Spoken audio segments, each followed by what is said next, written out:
और क्या यहां से सब कुछ ठीक नहीं है जो कहा जा रहा है एनडीए के अंदर, उस पर बल मिलता है? राजीव जी, नीतीश कुमार भारतीय राजनीति में एक अबूझ पहेली है। उनको समझ पाना उनके बहुत करीब रहने वालों को भी दुश्वार लगता है, बहुत मुश्किल लगता है कि वो क्या करेंगे, अगला स्टेप क्या लेंगे, ये नहीं पता चलता है। देखिए, एक बात तो सच है कि वो बहुत सहज नहीं है। एनडीए में जाने के बाद भी सरकार उनके भरोसे चल रही है, बीजेपी के भरोसे चल रही है, और लोकसभा के चुनाव में अच्छा प्रदर्शन भी किया दोनों ने मिलकर के। हालांकि बीजेपी ने भी खारिज कर दिया था, अपोजिशन ने भी एक तरह से मान लिया था कि अब इसकी अंतिम पारी है, नीतीश कुमार तो खत्म है। लेकिन नीतीश कुमार ने प्रूव किया, भाजपा के साथ मिल करके भी मेरे ख्याल से भाजपा से ज्यादा ही सीट लाए होंगे शायद, तो इसलिए वो रहा सवाल। लेकिन अब असहज का मतलब यह है कि वो बार बार नीतीश कुमार के राजनीति के एजेंडे में बिहार को विशेष आर्थिक पैकेज, विशेष राज्य का दर्जा, ये उनकी रही है मांग, शुरू से ही रही है। उसके कारण भी हैं, मैं बार बार इस बात को मैं कहता भी हूं कि जब बिहार का बंटवारा हुआ था तो सारे माइंस, मिनरल और उद्योग धंधे, कल कारखाने झारखंड में चले गए थे। तो तभी से कहा जा रहा था कि बिहार को अपने पैरों पे खड़ा होने के लिए एक विशेष आर्थिक पैकेज मिलना चाहिए। एक बार तो आरा की सभा में बहुत ही मदारी या मस्खरे अंदाज में नरेंद्र मोदी जी ने कहा था, इतना दे दूं, कितना दे दूं, इतना दे रहा हूं, और उसका धेला भर भी उन्होंने दिया नहीं था। इस बार चूंकि बजट में उन्होंने घोषणा कर दी 58-59 करोड़ रुपए बिहार को देने के लिए, वहां इंफ्रास्ट्रक्चर डेवलपमेंट, चाहे वो सड़कों को बनाने के लिए, पुल को बनाने के लिए, नालंदा को पर्यटन केंद्र बनाने के लिए, या बोध गया है, इस सब के लिए उन्होंने काफी एक रकम दे दी थी। तो उसको लेकर के तो कायदे से नीतीश कुमार को खुश होना चाहिए था और नीति आयोग की बैठक में आना चाहिए था। लेकिन अब अगर वो आते तो हो सकता है कि थोड़ा उनको शर्मिंदगी भी होती कि भाई अब तो विशेष आर्थिक पैकेज के नाम पर आए थे, एनडीए में गए थे, वो कहा था कि बिहार का भला होगा जब हम शासन चलेगी, वो सरकार चलेगी, तो वो तो कुछ हुआ नहीं। लेकिन उससे बड़ी बात जो है वो ये है कि झारखंड में वो अलग दम पे, अपने दम पे चुनाव लड़ने जा रहे हैं। और जो कारण भी उन्होंने बताया है कि झारखंड की चुनावी तैयारियों के सिलसिले में वो दिल्ली नीति आयोग की बैठक में नहीं जा सके।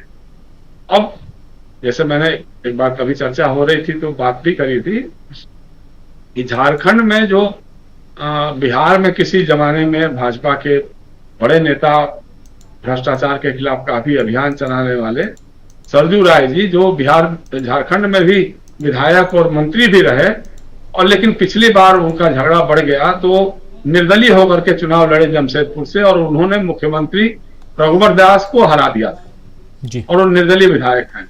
तो नीतीश कुमार की निगाह सरजू राय के जरिए झारखंड में अपना अलग राजनीतिक वर्चस्व बनाने का है, अपनी पहुंच बनाने की है। अब इससे बीजेपी को ज्यादा कष्ट हो रहा है, क्योंकि कल तक बीजेपी जो कहती थी कि भाई आम आदमी पार्टी और कांग्रेस का दिल्ली में अलायंस है और पंजाब में अलग अलग मिलकर लड़ रहे हैं, कम्युनिस्टों के साथ पश्चिम बंगाल में अलायंस है, लेकिन जा करके वो केरल में एक दूसरे के खिलाफ लड़ रहे हैं। तो अब भाजपा क्या जवाब देगी इसका कि भाई बिहार में नीतीश कुमार के साथ मिलकर सरकार चला रहे हैं और झारखंड में दोनों एक दूसरे के खिलाफ लड़ रहे हैं। तो ये भी एक है, मतलब कहीं ना कहीं अगर एनडीए में सब कुछ ठीक ठाक चलता तो अमित शाह जी या नरेंद्र मोदी जी बात करते नीतीश कुमार से कि भाई आप भी गठबंधन में एनडीए के अलायंस पार्टनर तो है हैं, चलिए झारखंड में मिलजुल करके लड़ेंगे। लेकिन उन लोगों ने तय कर लिया है कि हम अपनी ताकत में रहें, क्योंकि हमारी शुरू से ही वहां कई बार सरकारें भी रही हैं, तो हम अपने दम पे लड़ेंगे। तो इसलिए नीतीश को थोड़ा सा लग रहा होगा कि जो ऑफर होना चाहिए था उधर से नहीं हुआ, और नीतीश कुमार को यह बात भी बहुत शिद्दत से कष्ट देती है कि अरुणाचल प्रदेश में उनकी पूरी इकाई को भारतीय जनता पार्टी हजम कर गई थी। उनके जितने विधायक थे सारे विधायकों को तोड़ के अपने पास शामिल करा लिया था। तो इस तरह के कई घाव हैं जिसको लेकर के नीतीश कुमार बहुत सहज स्थिति में नहीं है और असहज ही रहते हैं। लेकिन अब राजनीतिक उनके साथ ये है कि भाई उनको चंद्रमा भी चाहिए, सूरज भी चाहिए, लेकिन जो पास में है उसको तो रखना ही चाहिए साथ में। तो इसलिए वो सत्ता छोड़ना नहीं चाहते हैं। बड़ी सत्ता मिल जाए तो उसके लिए भी अपना प्रयास करते रहते हैं। तो इसलिए उनका राजनीतिक फैसला कब क्या होगा इसके बारे में कहना बड़ा मुश्किल है। और रही बात नीति आयोग की, तो देखिए नीति आयोग के नाम में ही गड़बड़ी है। ये तो चूंकि ये सरकार नाम बदलने की सरकार है, हर चीज का नाम बदल देती है, तो इसी हिसाब से इन्होंने योजना आयोग की जगह पे नीति आयोग बना दिया। नीति आयोग कैसे हो सकता है जब उस नीति में अपने आप में संस्थान जुड़ा हुआ है, national institute for transforming India. तो जब इंस्टीट्यूशन है तो उसमें अलग से फिर आयोग कहां से आता? कमीशन तो कहीं से है नहीं। लेकिन अब चूंकि आयोग उनको बनाना होगा कि नीति आयोग है, और नीति आयोग अपने मकसद में पूरी तरह से विफल रहा है। आज तक उसकी कोई उपलब्धि है इस बात की समझ में नहीं आती है। ये कैसा नीति आयोग है जो अभी भी इस देश में 80 करोड़ लोग जो हैं 5 किलो अनाज, सरकारी अनाज के लिए मोहताज है। नीति आयोग क्या कर रहा है? अभी तक उसकी ऐसी कोई प्लानिंग नहीं है। यही है कि चूंकि अब 5 साल की जो योजनाएं होती थी तो 5 साल में जवाबदेही होनी चाहिए थी। अब ये 2047 तक का लेकर के चल रहे हैं। अब 2047 तक इनसे मत पूछिए कि साहब आपने जो जो कहा है वो कब पूरा होगा, उसकी क्या ये जवाबदेही क्या है। और तीसरी बात जो है, जैसे बार बार वो कहते हैं कि साहब वो हम 2029 में दुनिया की तीसरी सबसे बड़ी अर्थव्यवस्था बन जाएंगे, 5 ट्रिलियन इकोनॉमी हो जाएगी हमारी। ये कभी नहीं बताते कि भाई आज हम हालत में पहुंच गए हैं, हमारे नीति आयोग की देन है, हमारा देन है, हमारी सरकार की देन है कि हमारे देश का जो जीडीपी है उससे 1.5 गुना कर्जा हमारे ऊपर अंतर्राष्ट्रीय वित्तीय संस्थाओं का लगा हुआ है। ये कभी नहीं बताते हैं।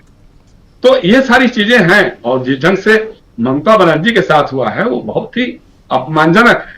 भाई आप ये सोचिए कि जब पूरे विपक्ष ने बाइकाट किया था, विपक्ष का कोई मुख्यमंत्री वहां नहीं गया, तो ऐसे में अगर अकेली मुख्यमंत्री थी तो कायदे से तो ये होता कि भाई सभी विपक्ष के मुख्यमंत्रियों का समय उनको ही दे दिया जाता, क्योंकि उनका समय तो खत्म हो गया। जितने विपक्ष के मुख्यमंत्री थे उनके लिए भी तो समय आपने रखा ही होगा ना। तो अगर अकेली आई है तो उनको तो और खुश करके समय देना चाहिए था। लेकिन मुश्किल क्या है कि नरेंद्र मोदी जी जहां बैठे होते हैं वहां सिर्फ वो एकालाप चाहते हैं कि वही बोले और बाकी लोग सुने, और अगर कोई बोले भी तो तारीफ के पुल गाए। ममता बनर्जी तो ऐसा नहीं कर पा रही होंगी। उन्होंने अपने बंगाल की बातें की होंगी, बंगाल की जो अनदेखी की जा रही है उसके बारे में बातें की होगी, तो उनका माइक का बटन दबा दिया। लोकसभा में किया, राज्यसभा में किया, वो नीति आयोग जैसे मंच पे। अब जैसे पीआईबी को इस मामले में नहीं उतरना चाहिए था। पीआईबी ने जो खंडन जारी किया है या स्पष्टीकरण जारी किया है कि साहब उनको निर्धारित समय से ज्यादा समय दिया, तो धनंजय की बात सही है। आप वीडियो फुटेज जारी कर दीजिए कि ममता जी का भाषण सुना दीजिए कि उन्होंने कितने मिनट में शुरू किया, कितने मिनट में खत्म किया। और बाकी मुख्यमंत्री जो हैं, जो भाजपाई मुख्यमंत्री हैं या एनडीए के जो मुख्यमंत्री हैं, उन्होंने कितना समय लिया या उनको कितना समय दिया गया, ये भी आप दिखा दीजिए। इसमें क्या है? प्रत्यक्षम किम प्रमाणम। अगर ममता झूठ बोल रही हैं उनका झूठ सामने आ जाएगा। लेकिन मुझे ऐसा लगता नहीं है कि कोई मुख्यमंत्री इस ढंग की बात पब्लिक प्लेटफॉर्म पर आकर कहेगी कि साहब हमारे माइक ही बंद कर दिया गया। ऐसा तो कभी होना नहीं चाहिए, लेकिन ऐसा किया गया।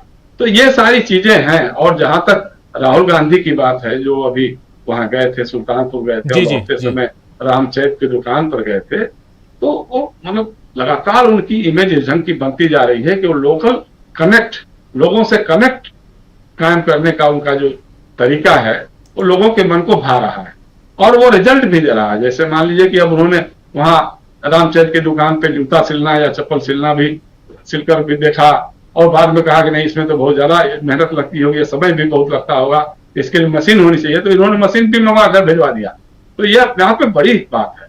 जैसे जैसे लोगों के बीच में, चाहे हरियाणा के किसानों में धान रोपनी हो रही है उसमें पहुंच गए, या ऐसे और तमाम समाज के विभिन्न वर्गों में उनके बीच में जाकर के उनके साथ जुड़ना, उनके दुख दर्द में शामिल होना, उनकी खुशी में भी शामिल होना, ये राहुल गांधी का एक तरह का ऐसा इमेज बन रही है जो लोगों के बीच भरोसा देती है, आश्वासन देती है कि यह आदमी हमारे लिए कुछ कर सकता है, यह आदमी हमारे लिए कुछ सोच रहा है, ये कर सकता है।